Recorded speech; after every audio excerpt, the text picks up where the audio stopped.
Hello, good morning. Vairengte is back. Tunga yan zikara. He tunga yan daranga lep is pangani when he July ni something pukua 2021 ani take a bike ani selesi ni le lo selesi ni atai agriculture technology information center is the BIATM bank ani tampang hi Trumpi rot ani Lamtluang Tlahen ka thian te ka hak mek ani caption in mo khan Vairengte kan kaldona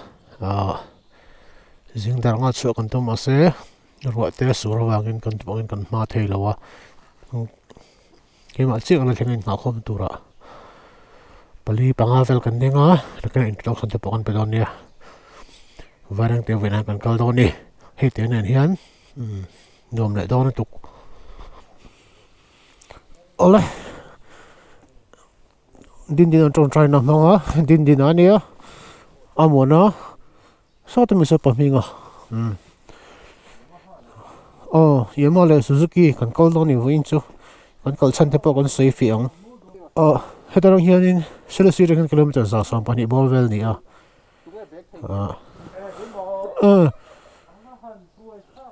bek the ngil top mai amon chu pui ve trong trai na kan mang zo to ten kan kal nan na langa hun kan mang rei don lawa kolasi pa Vairengte hian hello jacket hak lo na rei to ngai mai he kan in song a jacket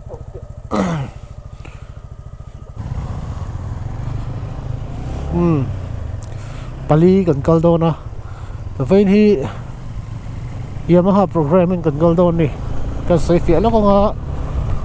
kan sei fia ma in class video first comment petu chu LL khiang te ni LL khiang te comment kala insert boka chuan LL khiang te comment pe ha khap ngai ti chuan vena kan kal chani Yamaha in join YMA Vairengte te kilpe ka pedua chu kan zuk pedon ni chuan ka helmet hami hey ka thei ngil le to rem chang lai ka bel ka vu pho dang chuan kan ti chun zamang karo hi kaldon chia vel anga hian kan ti vel an kalo thei ngil thina boy thak thei ngil na sa ta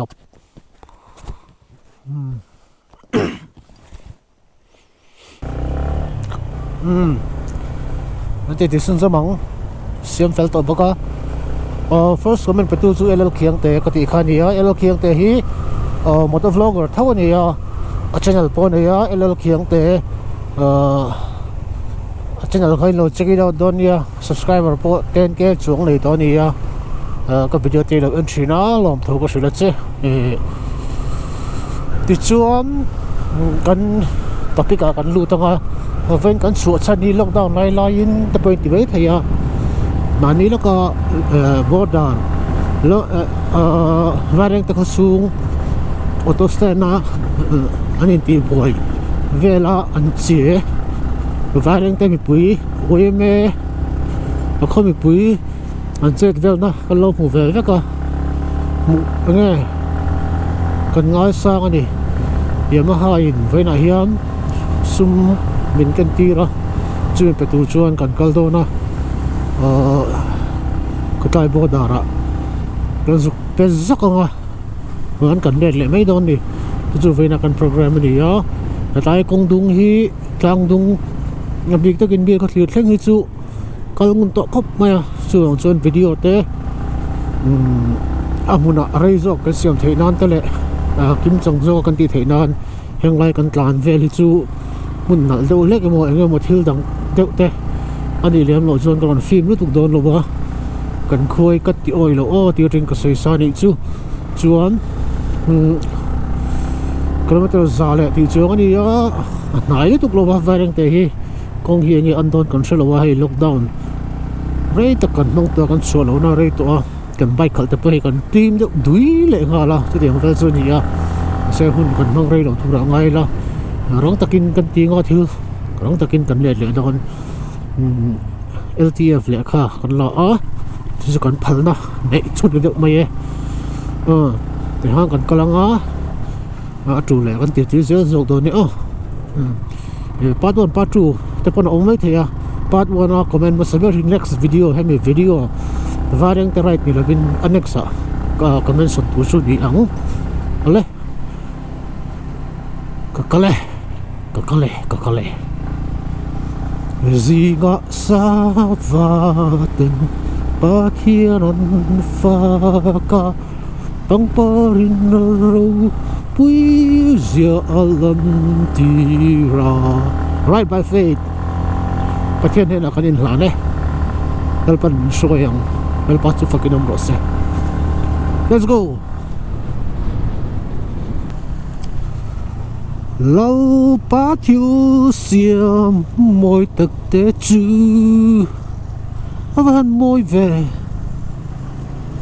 ăn môi dìa suy sen ăn đi lâu tôi kinh tôi giải lằng tắt đi đâu thất thiềm ru cắt thiềm vàng anh đi lâu cái ru ôm vàng anh đi giải tới hình đồ về ăn môi liên tục công vụ chưa nuông lâu lắm cái phim chứ nó sẽ cần khen cả thằng tụi tôi là ngà râu tụi là ngà yang 6:42 còn vì đây ạ cần trò dốc đón cần dùng lốc đón cần dùng chọc tổ tụ cái nó lốc không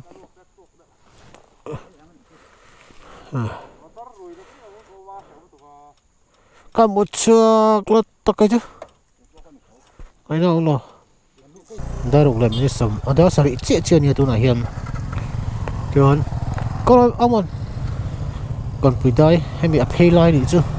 Tai vel takhi. Kan han zunga hei ba ki chu. Kan destination kan thlen ma kan din chian an tu chu kan chai huna niang.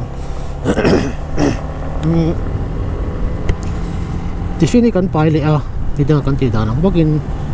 bom train te khang chi te với nó cần tiffin mẹ là tí ra giống giống hi Yamaha là mình lấy sạc anh à Yamaha Vairengte cop mấy cần chung ạ cần xây tổ anh với nó chua khi BB admin te bali cần đi à BB program anh đi lâu nó chung in Yamaha này nó thuộc thuần cần đi vào hiện Yamaha hiện mình đủ sạc em mà với nó chua có sử dụng chọn cần refreshment thì mấy ông cần tiffin te khang chi mẹ đủ giống giống khang mình đủ sạc vết bọc à por parte chung alom tu kan sei mo le kan ta sak lem lo chan chu kong hi lo hu ve le lak thin kong hu tan sak hi kan ti vak lo na kan speed sang lo sum shima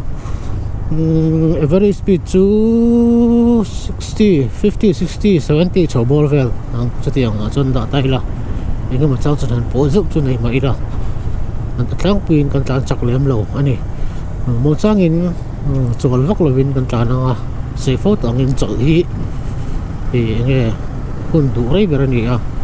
alo tan chuak kha deuh to boka hei thren chu kan bike khalte kan rui che ba tiang vel chu kan ni chu wang khatai khanin tum ai ma a kan dinga chu tiang vel chu ni e tlong takin kan thleng ra ngai la ko zel photila ko zel photang dare le blu som kwa re to kalau si dia kon kan thenge kan mo lo khop me kan kal kong lama nge chan chu cái mani hi kan lo fit to lo view me kan lo tan chuak khat to a chuang chon break zo ngai kan plan lo ang do lakin kan amanga ya kan plan a chuan tiffin e ma le kan mun tanga kan chua tangin voi khat vel bak chol lo kan ti ma se kan tlin meu lo ni e tlema han in refresh de ole ka nga ya kan right kha to lu tu ka ni za chuang kan right to lo ni a ni za item fe kan right to lo wa cho mình nhiều vòng chân thế mình fitness kan lo ta cham ve deuh to ni ange chuan chuan an chawl zeuh zeuh a kong hi scholarship atang hi chuan tha deuh tur angai la kitai kon pi atanga scholarship in kar kha chu hel ngai tam khop maya chu tiang borvel chuna tin kong hi hu deuh rek awang bawk hian an tlan chak lutuk thei lawa chu karon update zoi ni vo in Vairengte Lamtluang kan kal nek na chu karon update ni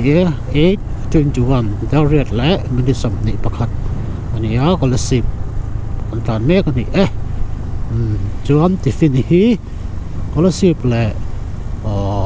bil ka thlir in kara hian kan tum deuh naka a tram vak lo chuan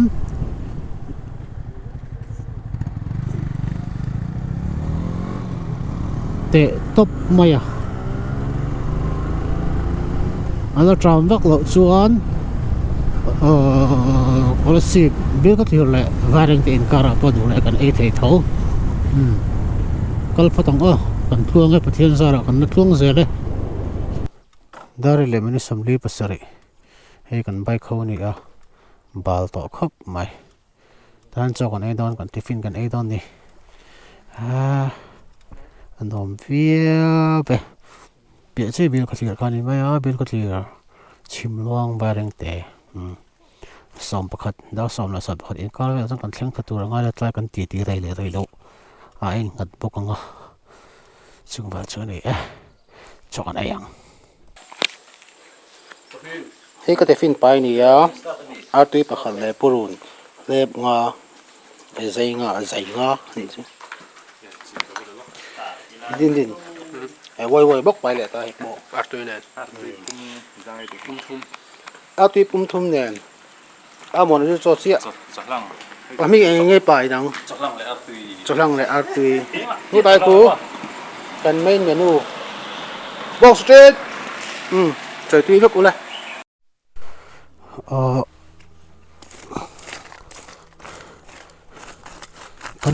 con son tong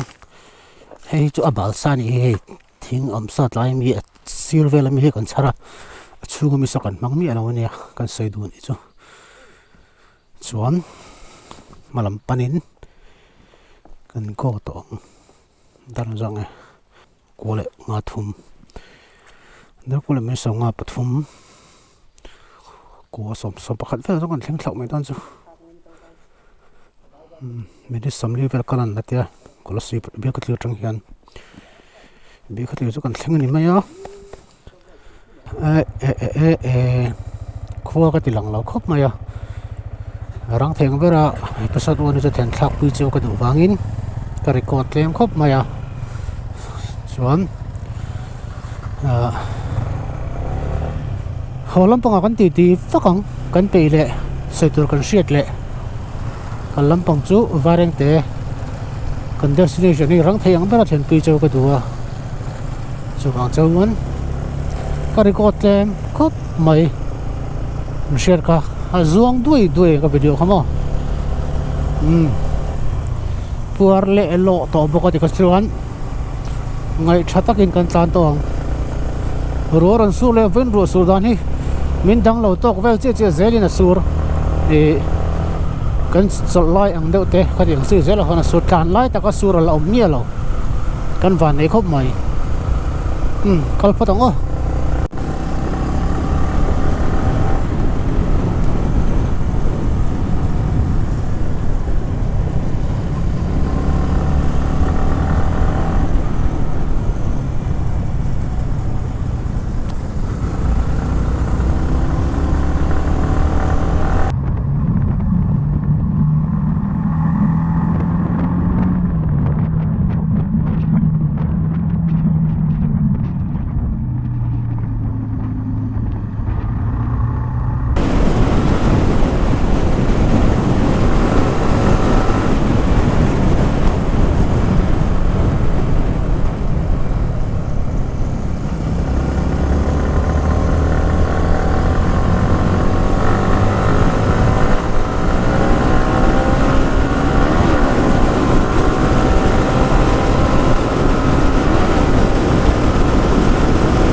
tu nan da so ne chan ve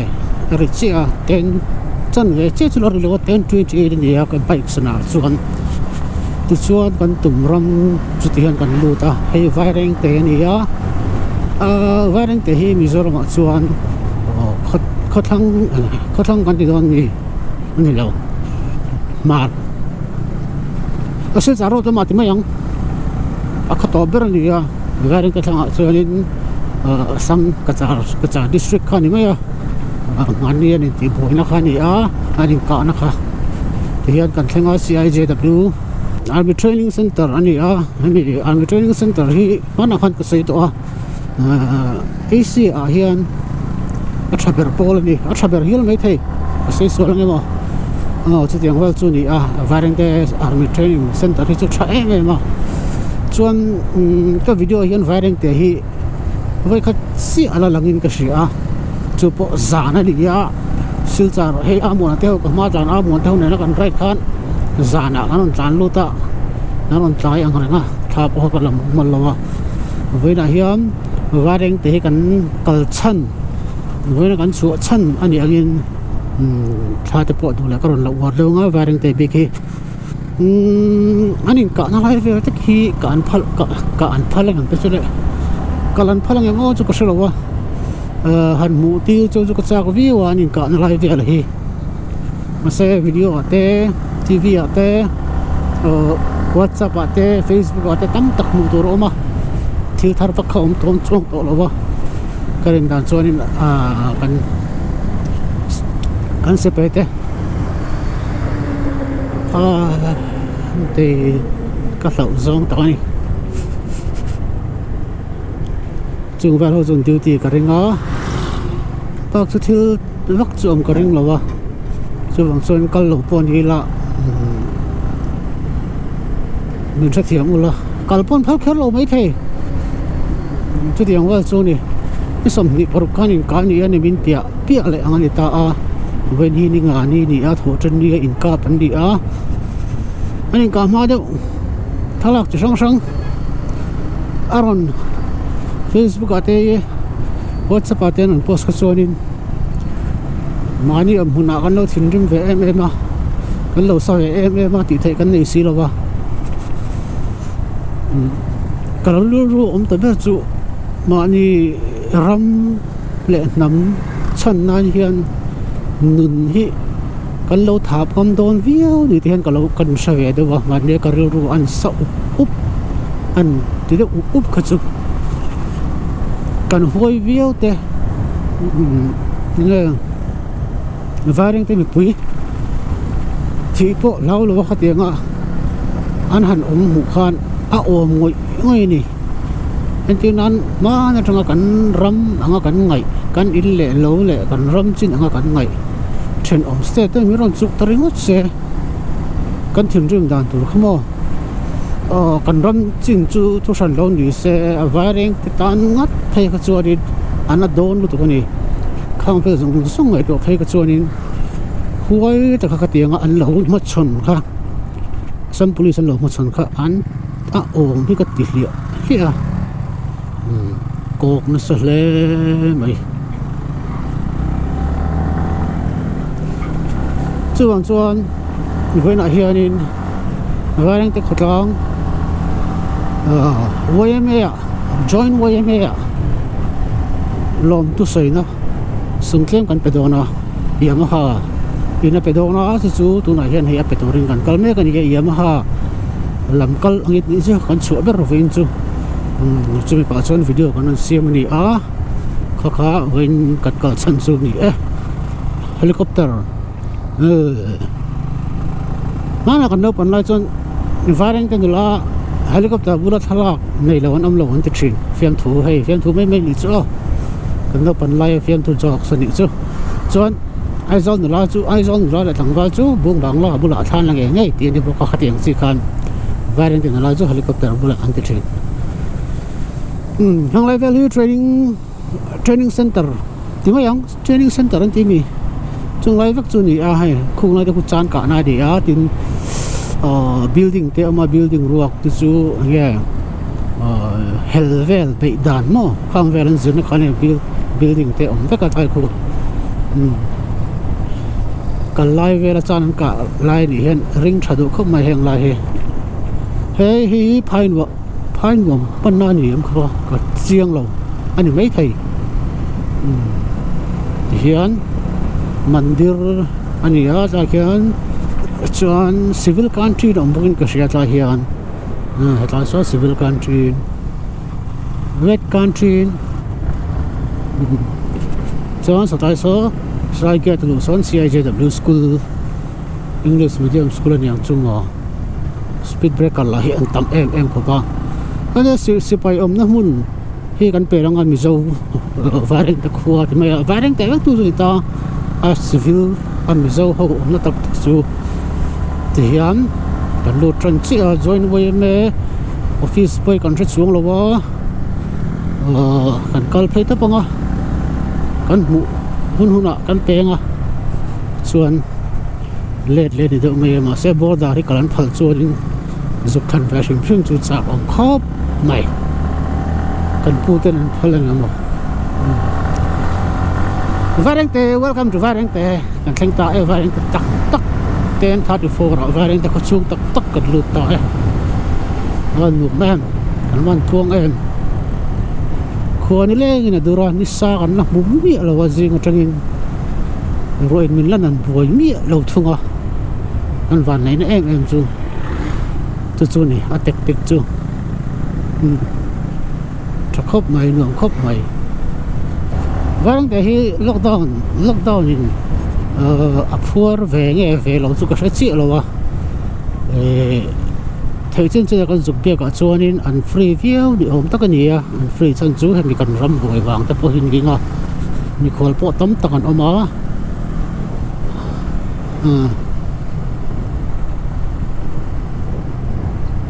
sipai po tam tak han amri ka thian ta pon kal ko pa ta pon kal no sei mu har view mai thei ni pin ngoi mu chak om khop mai mo na phe chan ti sa ta ken sak le nga la mu tu ro mang em bo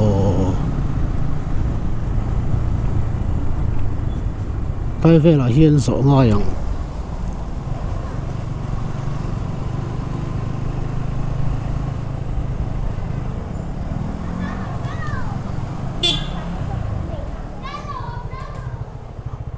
kan zot teng join YMA office, let's go. Community hall nukai ang tia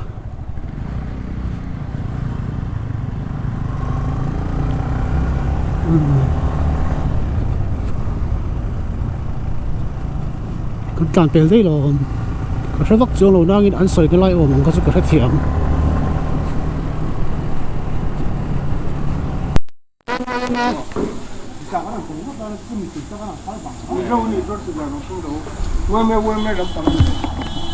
Masakan sama masih dulu banyak uang. Kan belum itu. Betul. Boleh. Sekarang.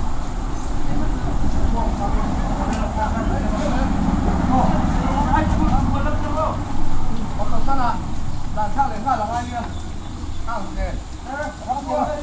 Nanti.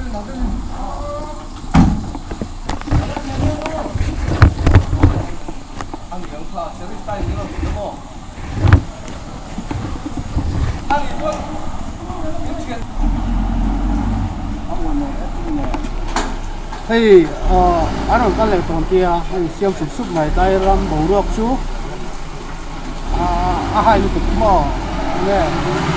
anh sẽ chụp được chụp ngoạn tiền ai ra đâu mà đi xem mà anh cả đó